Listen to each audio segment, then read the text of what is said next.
Well, well, well, if it isn't the consequences of my own actions.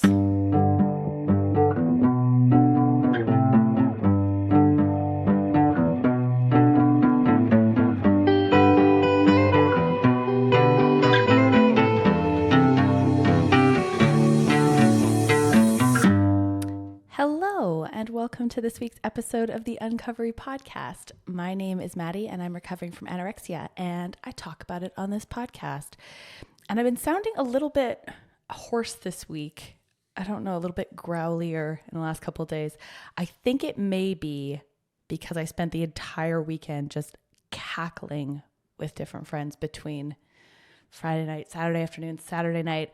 I thought I was going to throw up at some point from laughing so hard. So thoroughly enjoyable weekend. Maybe it's allergies, which I don't think I have, but who knows? So yeah, just the ramifications of that. But speaking of ramifications and consequences, that's what we are going to talk about today. We're going to talk about sort of the long-term impacts of eating disorders on your physical body, because in real time, I am experiencing some of these consequences and their ramifications. So I have dubbed this episode Fuck Around and Find Out, because that's essentially what's happening. When you're not recovering from your eating disorder, you are pushing yourself to the brink of disaster without actually experiencing the long-term effects because they are not salient and present to you. And this is a very well-documented behavioral science concept. You can either think about it as present bias. When it comes to money, we can call it temporal discounting. But essentially, it's that inability to delay gratification or to wait for a better outcome in the future. We favor the short term. And so in eating disorders, the pleasure we get or the protection that we feel through experiencing the eating disorder and the comfort that it gives us tends to outweigh any future benefit that we would experience through recovering from our eating disorder. So we would have to pay a cost in the short term to recover. So that's a recovery cost, and it's super uncomfortable in the present. But that would allow us to experience long-term positive effects and also to prevent negative impacts in the future. But even psychologically, even if you don't have an eating disorder, human beings are terrible with this. And the further we go out in time, the less easy it is for us to identify with our future self and to take care of that future self. It's why we don't save money for the future very easily. It's why people put off quitting smoking. It's difficult to understand, why do I need to quit if I haven't experienced the negative impacts yet? Or at least not the really severe ones, because we also know that with eating disorders, there are day-to-day effects of it, but some of them feel, let's say, quote unquote, mild, or they become very normalized, whereas a normal person would find them horrifying. A person that's had an eating disorder, especially if you've had one for quite a while, that's your new normal.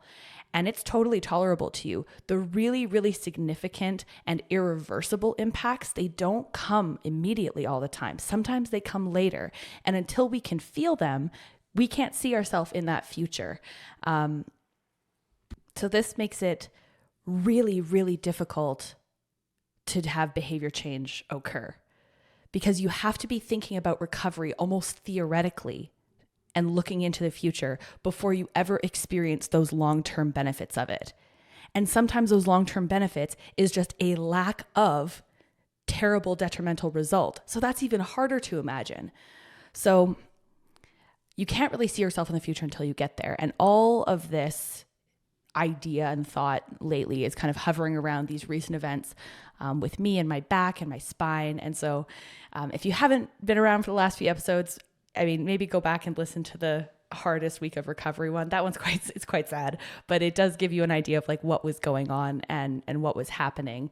But I have these sort of updates on the prognosis. I've made it back to Canada from London. I got my MRI results. I've had them interpreted by a couple of different professionals and orthopedic surgeons and doctors and a chiropractor. And it's not great. It's not terrible, but it's really not great. So I have a couple of disc bulges in my very, very low spine. These could potentially have been wear and tear from all of my years as a dancer or back bends in yoga. And I also have 2 small fractures on my first vertebra. Is it vertebrae in the plural or vertebra? Well, the first one, I have 2 small fractures on kind of either side of them. And they look like they've been potentially healing. So they could be older. They could just be kind of like scars on the bones.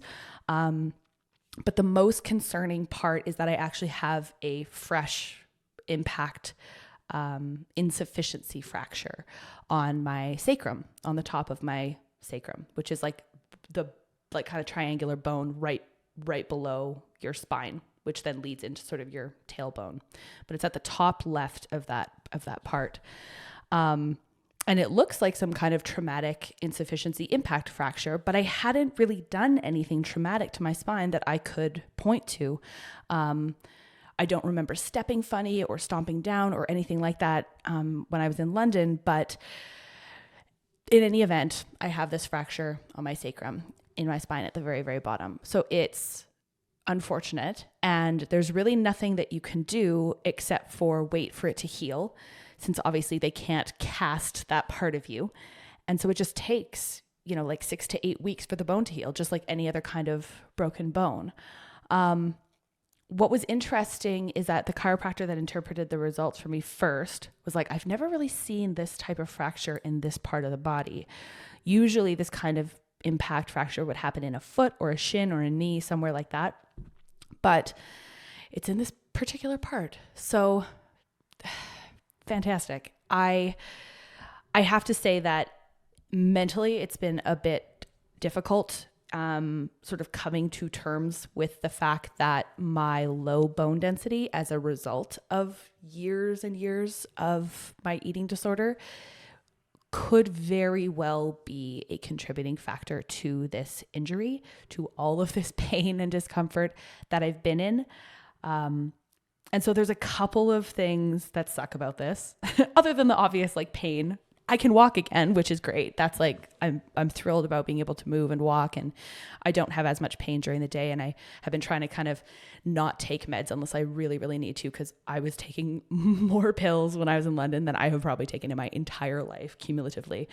But the couple of reasons that this sucks. One is that there's a lot of shame and guilt around what I did before to deserve this idea that like, no matter how much I can say to myself or someone else can say to me, like, it's not your fault, you didn't choose your eating disorder, blah, blah, blah, blah, blah. There will be a part of my brain that is like, you made choices that led to this. Like, you continued to do this. You knew low bone density was a risk the whole time you had your eating disorder. The eating disorder felt more important to me at the time because I couldn't understand exactly what the ramifications of this were.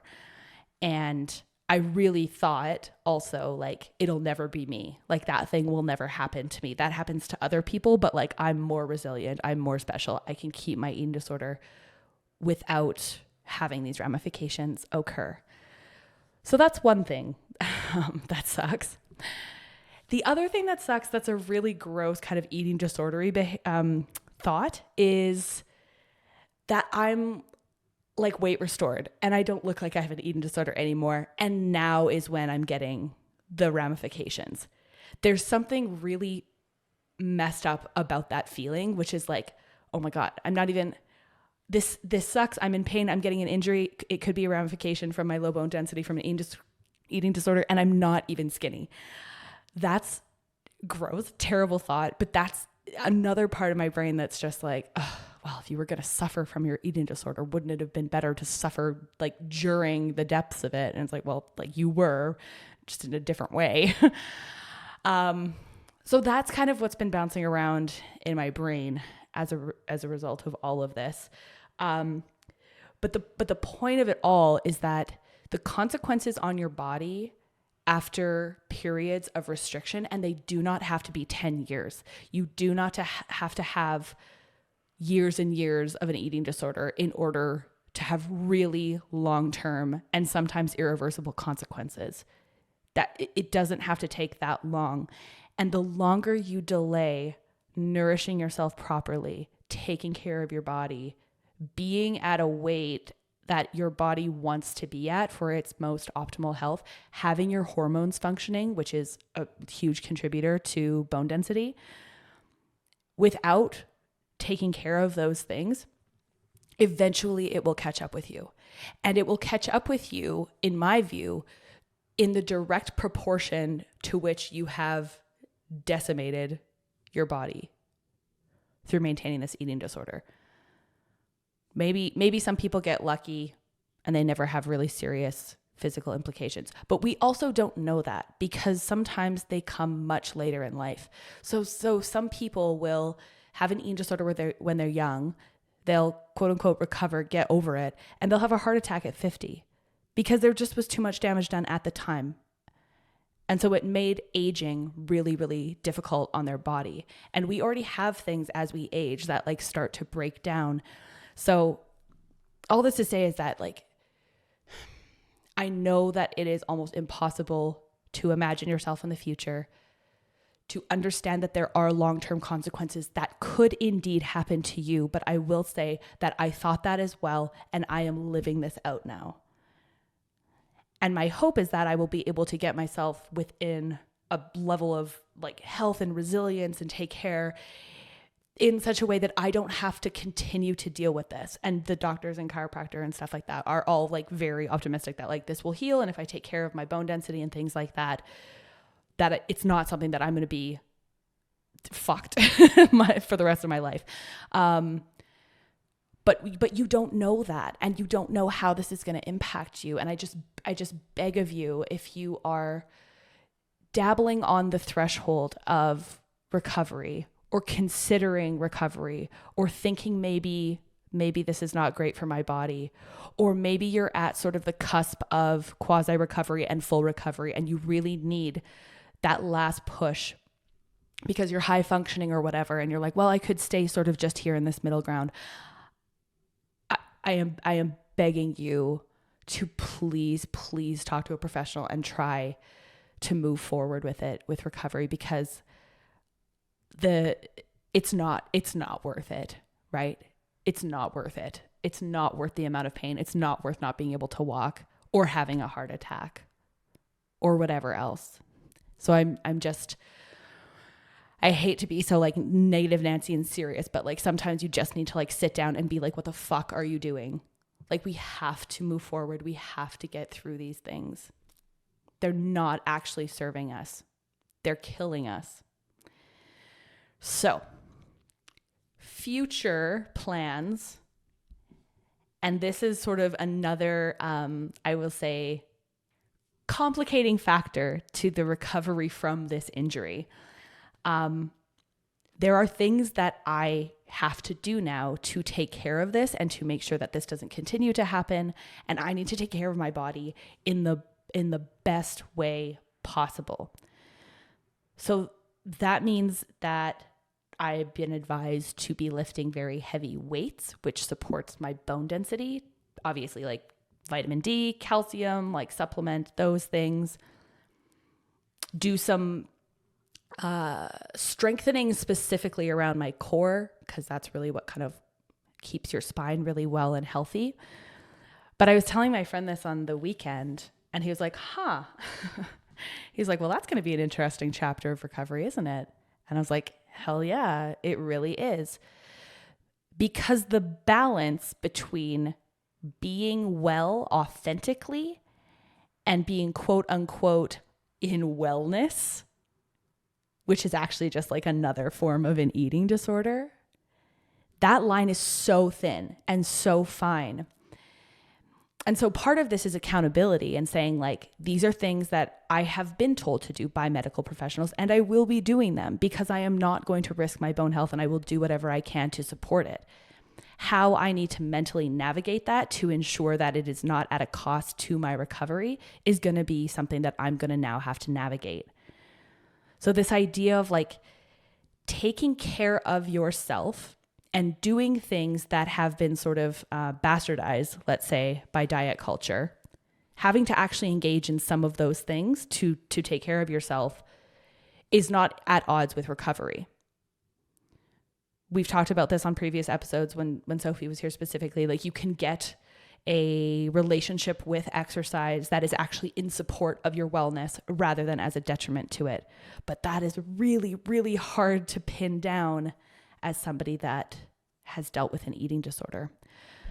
So this is like a really strange and new chapter of recovery for me, which is, how do I come from this like strong place of recovery into sort of this normalization of what it means to genuinely, authentically, and wholly take care of my body. Because I love wellness shit. Do you know what I mean? Like, I like listening to Andrew Huberman and listening to him talk about getting sunlight and that's good for you and what's great for your dopamine. And I've tried some cold plunges, and like, I find that stuff interesting, and I don't subscribe to the idea that anything that is wellness related is automatically toxic and disordered. But goddamn, this is gonna take some honesty. But that's it. That's the whole episode. We'll be back next week with the London episode. So stay tuned for that, and we will see you on the next episode.